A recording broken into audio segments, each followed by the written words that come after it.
Менә бұл уже мында 2 магазин, менә тутырган бал.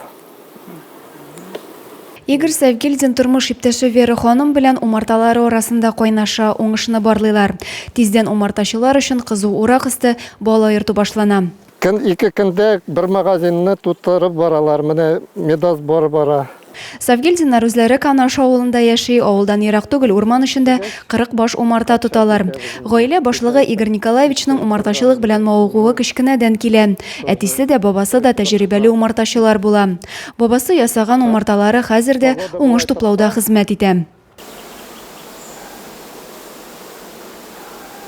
Кортлар өчен һава торышы уңай булды быел, табыш яхшы булырга охшаган ди умартачы. Бір умартадан 30-40 кило җыела инде. Быел менә күп әйбәт була. Уже хәзер инде бер тапкыр весенний бал алдык, ниттек качат иттек. Хәзер тагы менә братнадан тагы медак не була инде. Умарталардан бушаган арада Савгильдиннар үгезләре үрчетә. Канаштан ерак түгел үз фермалары бар.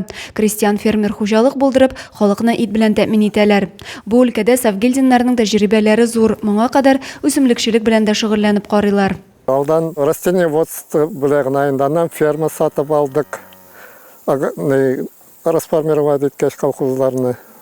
Андан дуңгызлар алдан, андан үгезде, дуңгызда бары бергә, андан үгезгә генә калды, үгезләргә генә калды инде. Бүгенге көндә үзләренең техникалары белән кыш өчен малларга ризык әзерләү белән мәшгульләр.